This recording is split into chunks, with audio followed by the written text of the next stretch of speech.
नमस्कार. Prime time महाराष्ट्रामध्ये मी सुहास आपल्या सगळ्यांचं स्वागत करतो.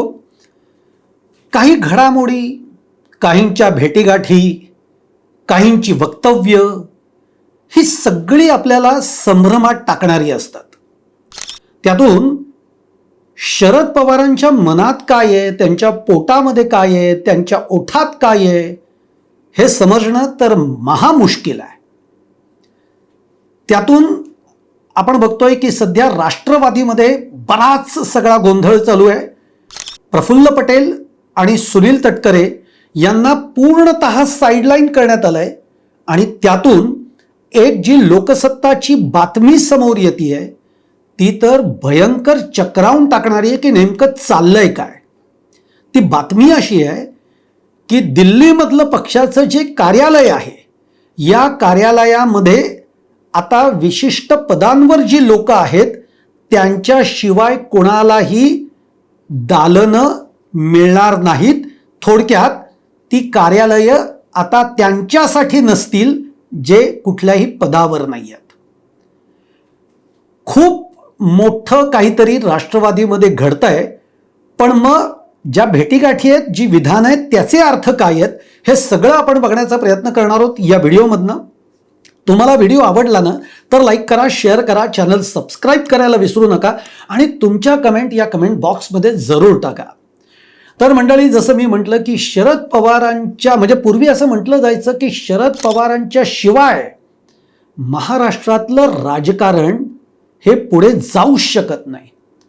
हा माणूस काय विचार करतो आणि नंतर काय निर्णय घेतो हे कोणीही सांगू शकत नाही, अशी एक शरद पवारांच्या बाबतीतली आधी एक वदंता होती.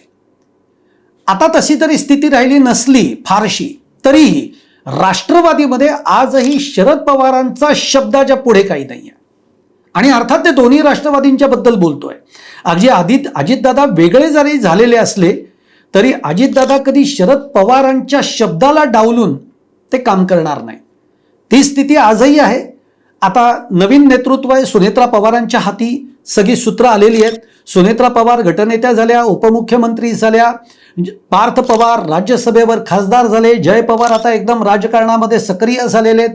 2029ला ते निवडणूकही लढवतील अशी एकूण चिन्ह आहेत. आत्ता जी पदाधिकाऱ्यांची लिस्ट ही केंद्रीय निवडणूक आयोगाकडे गेलेली आहे त्याच्यामध्ये तर पार्थ पवार हे राष्ट्रीय महासचिव आहेत तर जय पवार हे राष्ट्रीय सचिव आहेत. म्हणजे तिजोरीच्या चाव्या सुद्धा पवार कुटुंबांकडेच आहेत. पक्षाचं सगळी जी काही हुकूमत आहे ती सगळी पवार कुटुंबाकडेच आहे हेच आपल्याला बघायला मिळतंय. आणि या पदाधिकाऱ्यांच्या मध्ये जे कार्यकारी अध्यक्ष होते प्रफुल्ल पटेल त्यांच्यासमोर पदाचं नाव नाही आहे. जे महाराष्ट्राचे प्रदेशाध्यक्ष होते सुनील तटकरे त्यांच्यापुढे पद नाही आहे. मग आता हे दोघं प्रदेशाध्यक्ष आहेत का? एक जण कार्यकारी अध्यक्ष आहेत का? नाहीत. आता पूर्णतः त्यांना डावललं गेलेलं आहे, पूर्णतः त्यांना साईडलाईन केलं गेलेलं आहे. मग नेमकं चाललंय काय आणि मग लोकसत्तातली ती बातमी जी आहे ती काय सांगतीये? सुनील तटकरे आणि प्रफुल्ल पटेल हे शरद पवारांना भेटले, याच्या मागचं राजकारण काय आहे आणि शरद पवार या सगळ्याला घेऊन नेमकं काय डाव रचतायत हे आपल्याला बघायला लागणार आहे.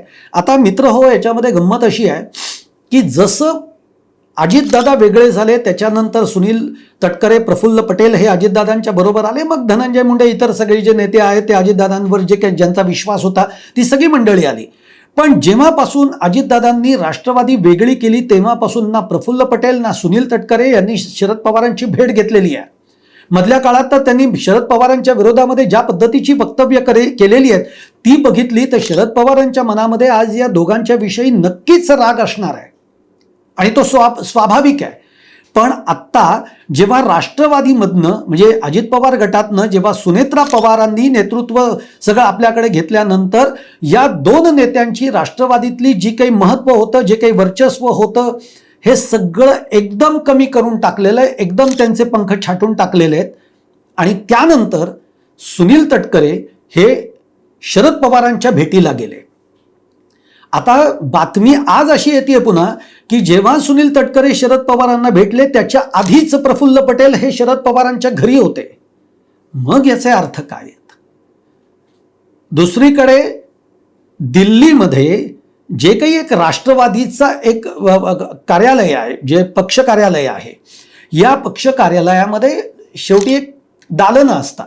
म्हणजे तिकडे कार्यकारी अध्यक्ष बसणार, इकडे महासचिव बसणार, तिकडे सचिव बसणार, तिकडे कोषाध्यक्ष बसणार. ही दालनं कोणाला आहेत? तर जे त्या पदावर आहेत त्यांना. आज प्रफुल्ल पटेल आणि सुनील तटकरे हे पदावरच नाही आहेत, त्यांच्या पदाच्या समोर कोणताही नावासमोर कोणतंही पद नाही आहे. मग आता त्या कार्यालयामध्ये त्यांना स्थानच नाही आहे. म्हणजे त्यांनी आता त्या कार्यालयात थोडक्यात जाऊच नाही अशी स्थिती निर्माण झाली आहे. प्रफुल्ल पटेल तर राज्यसभेचे खासदार आहेत, सुनील तटकरे हे प्रदेशाध्यक्ष आहेत, तेही खासदार आहेत. म्हणजे दिल्लीमध्ये यांचा वावर आहे. पण आता दिल्लीच्या कार्यालयामध्ये आपण जाऊ शकतो का नाही अशी परिस्थिती पार्थ पवार, सुनेत्रा पवार आणि या पवार कुटुंबानी पूर्णतः त्यांचा बंदोबस्त करून टाकलेला आहे. मग ही सगळी एवढी वेळ का आली? म्हणजे जी लोकसत्ताची बातमी जर आपण बघितली तर ही बातमी अत्यंत मोठी आहे आणि गंभीर आहे की सुनील तटकरे आणि प्रफुल्ल पटेलांसारख्या या नेत्यांना एकदम इतकं का डावललं गेलं? ठीक आहे, डावललं जातं. जेव्हा तरुण नेतृत्व येतं तेव्हा तो आपली ब्रिगेड तयार करतो आणि हळूहळू जुन्या लोकांना पक्षातनं स्थान कमी होत जातं, पण ते हळूहळू होत जातं. हे म्हणजे अजितदादांच्या निधनानंतर आता 4 महिने होत नाही आहेत, तोच सुनील तटकरे आणि प्रफुल्ल पटेल यांना पूर्णतः पक्षात आता स्थान राहिलेलं नाही अशी स्थिती करून टाकलेली आहे. आपण रुपाली चाकणकरांच्या बाबतीमध्ये कालच व्हिडिओ केला, त्याच्यामध्ये सुद्धा बोललो की रुपाली चाकणकर आता या पक्षात एकटे आहेत पूर्ण. म्हणजे पक्ष आता त्यांच्या पाठीशी नाही आहे. जी काही आता SIT चौकशी, ED चौकशी जी सुरू आहे या प्रकरणामध्ये खरं तर आपल्या पक्षाचा एखादा नेता, आपल्या पक्षाचा प्रमुख हा आपल्या मागे उभा असेल तर एक उभारी येते. पण आता तशी स्थिती रुपाली चाकणकरांच्या बाबतीमध्ये सुद्धा राहिली नाही. त्या पूर्णतः एकट्या पडलेल्या आहेत. जे काही सामोरं जायचंय, जी काही उत्तरं द्यायची आहेत ती आता त्यांना द्यायची आहेत. अशी स्थिती एकदम का झाली आहे? याला काही कारण आहेत आणि याला गंभीर कारण आहे. एक तर सुनील तटकरे आणि प्रफुल्ल पटेल हे शरद पवारांना का भेटले?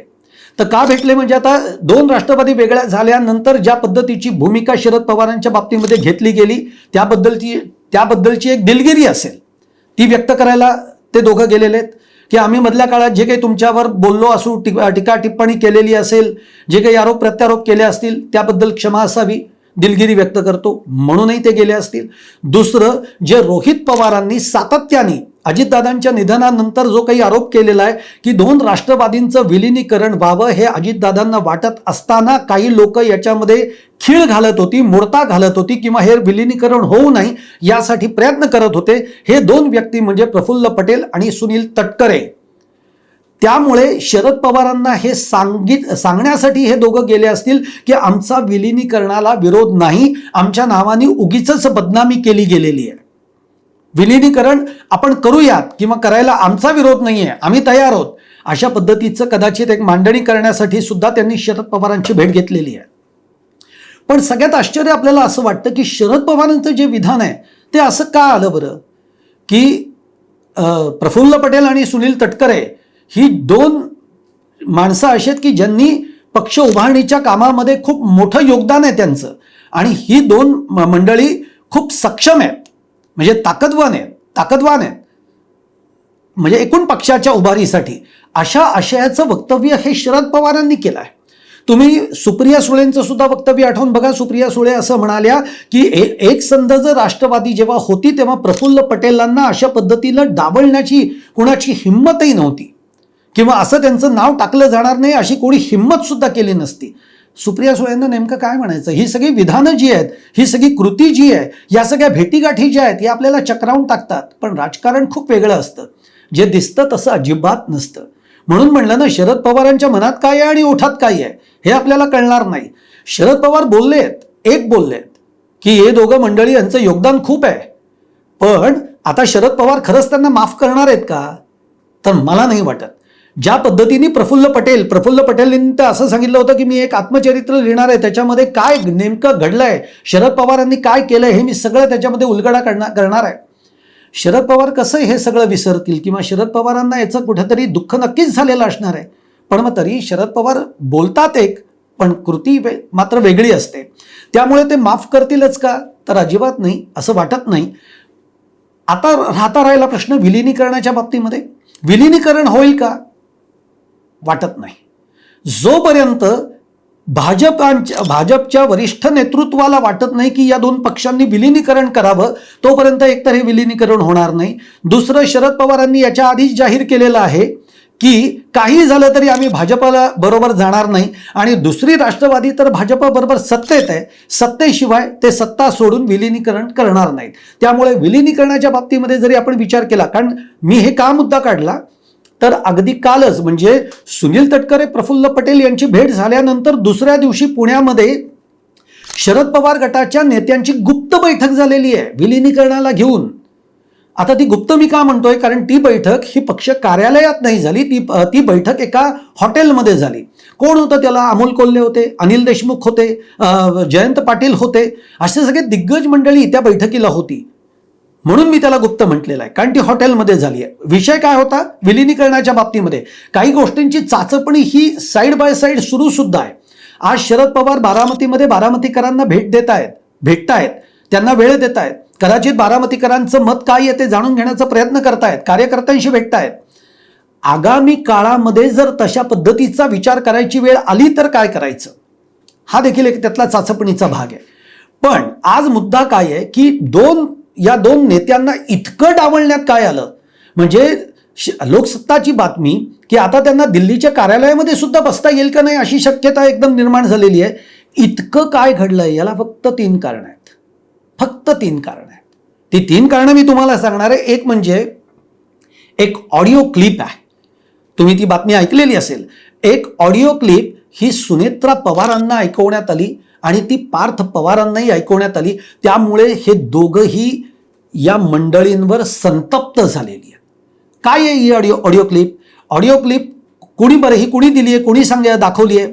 तर तुम्हाला सुबोध मोहिते म्हणून राष्ट्रवादीतले अजित पवारांचे एक चांगले विश्वासू सहकारी माहिती असतील, ते मंत्रिमंडळामध्ये सुद्धा राहिलेले आहेत. एकदा या सुबोध मोहित्यांकडे सुनील तटकरेंनी अजितदादांच्या विरोधामध्ये काही वक्तव्य केले, ती अगदी फार जहाल वक्तव्य केली आहेत अजितदादांना घेऊन, जी की सुबोध मोहित्यांनी अजितदादांना सुद्धा ऐकवली होती. आणि त्याच वेळेला अजितदादांच्या हे लक्षात आलं होतं की ही जी काही मंडळी आहेत, म्हणजे सुनील तटकरे असतील, प्रफुल्ल पटेल असतील, धनंजय मुंडे असतील, ही सगळी मंडळी काही वेगळा डाव खेळत आहेत.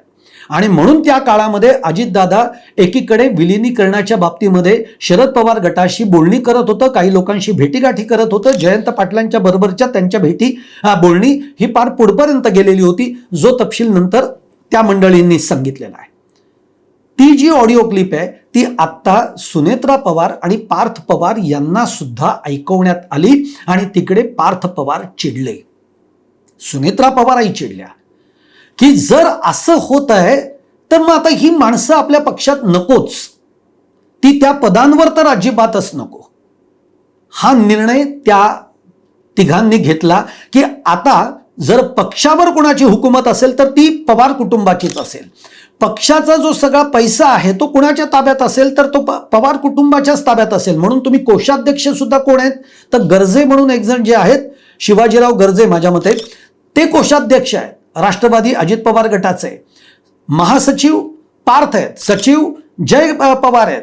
म्हणजे आता आर्थिक नाड्या सुद्धा पवार कुटुंबाकडे असतील, पक्षाची सगळी हुकूमत ही पवार कुटुंबाकडेच असेल. त्यामुळे या 2 लोकांना आता पक्षामध्ये स्थान द्यायचं नाही, जे व्हायचं असेल ते होऊ देत. एक घाव 2 तुकडे, अशाच पद्धतीचा एक निर्णय या मंडळींनी म्हणजे पार्थ पवार, सुनेत्रा पवार, जय पवार या मंडळींनी घेतल्याचं बघायला मिळत आहे.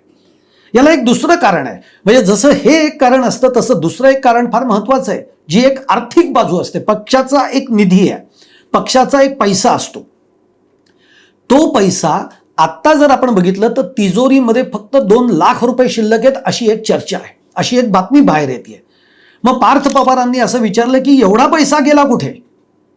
मग आता सगळ्याच गोष्टींवर संशय आहे. जे अजितदादांच्या काळामध्ये ज्या काही एका एजन्सीला अपॉइंट करण्यात आलेलं होतं, त्यांची सगळी स्ट्रॅटेजी आखण्याच्या बाबतीमध्ये की ज्यांना 200-250 कोटी रुपये देण्यात आले, मग त्याच्यामध्ये कोणी कमिशन खाल्लंय का? हा एक प्रश्न पार्थ पवार आणि सुनेत्रा पवार यांच्या समोर आहे. त्यानंतर सुनील तटकरे यांनी मधल्या काळामध्ये प्रचाराच्यासाठी जे काही चॉपर्स वापरले, जो खर्च केला तो भरमसाठ केला. म्हणजे एक लिमिट दिलेलं असतं, त्या लिमिटच्या बाहेर जाऊन तो खर्च झालेला आहे. मग हा खर्च का करण्यात आला एवढा, याच्यावर आता प्रश्न विचारण्यात येतोय. त्यामुळे आर्थिक कारणाला घेऊन सुद्धा राष्ट्रवादीमध्ये प्रफुल्ल पटेल आणि सुनील तटकरे यांच्या बाबतीमध्ये आता विश्वास राहिलेला नाही. आणि तिसरं तर आपल्याला माहिती आहे, जे एक पहिलं कारण होतं, म्हणजे हे मी जरी तिसरं घेत असलो तरी पहिल्या सुरुवात जी झालेली आहे ती 17 फेब्रुवारीला या दोन मंडळींनी केंद्रीय निवडणूक आयोगाला जे पत्र लिहिलेलं होतं, अजितदादांच्या निधनानंतर जे पत्र दिलेलं होतं की नोव्हेंबर डिसेंबरमध्ये जी पक्षाची बैठक झाली होती कार्यकारिणीची, त्याच्यामध्ये जो काही निर्णय झालेला होता तेच पत्र 17 फेब्रुवारीला अजितदादांच्या निधनानंतर दिलं होतं. त्या पत्रामध्ये असं होतं की कार्यकारी अध्यक्ष म्हणून सर्व अधिकार, म्हणजे जेव्हा अध्यक्ष उपस्थित नसतील तेव्हा त्याच्यानंतर अध्यक्ष जे निर्णय घेतात त्या पद्धतीचे सगळे पक्षाचे निर्णय हे कार्यकारी अध्यक्ष घेतील. म्हणजे एक प्रकारे प्रफुल्ल पटेल हे कार्यकारी अध्यक्ष होते, याचा अर्थ पक्षाचे सगळे निर्णय हे अजितदादांच्या ॲब्सेन्समध्ये प्रफुल्ल पटेल घेऊ शकत होते. म्हणजेच ते एक प्रकारे पूर्ण पक्ष हा त्यांच्या ताब्यात असल्यासारखी स्थिती होती, ज्याचं पत्र त्यांनी 17 फेब्रुवारीला दिलेलं होतं. आणि ते पत्र जेव्हा समोर आलं तेव्हा तातडीनं सुनेत्रा पवारांकडून एक पत्र गेलं की जे पत्र तुमच्याकडे 17 फेब्रुवारीला आलेलं आहे ते ग्राह्य धरू नये. आता मी पक्षाची अध्यक्ष आहे, याच्या पुढे जे पत्र येईल ते पत्र तुम्ही ग्राह्य धरावं. आणि मग त्यानंतर आता जे पत्र गेलेलं आहे ते पदाधिकाऱ्यांच्या कार्यकारिणीची जी काही एक लिस्ट गेलेली आहे त्याच्यामध्ये सगळ्यांची नावं आहेत, त्याच्यासमोर पदं आहेत, पण सुनील तटकरे, प्रफुल्ल पटेल यांची नावं नव्हती. ती नावं जरी असली तरी त्याच्यासमोर पदं नाही आहेत. त्यामुळे आता सुनील तटकरे आणि प्रफुल्ल पटेल यांच्याकडे कोणतंही पद राहिलेलं नाही आणि म्हणून त्यांना पक्षातनं पूर्णतः डावलण्यात आलेलं आहे. ही त्यातली 3 प्रमुख कारणं मी तुम्हाला सांगितलेली आहेत. तुम्हाला काय वाटतंय? तुमचं देखील मत हे कमेंट बॉक्समध्ये जरूर टाका की खरंच राष्ट्रवादीमध्ये अस्वस्थता पसरली आहे का?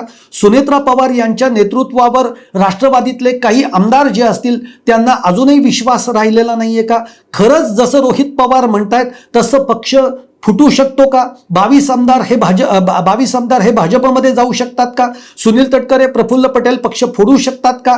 आणि सगळ्यात महत्त्वाचं की खरंच 2 राष्ट्रवादींचं विलिनीकरण होऊ शकतं का? काय वाटतंय कमेंट बॉक्समध्ये कळवा.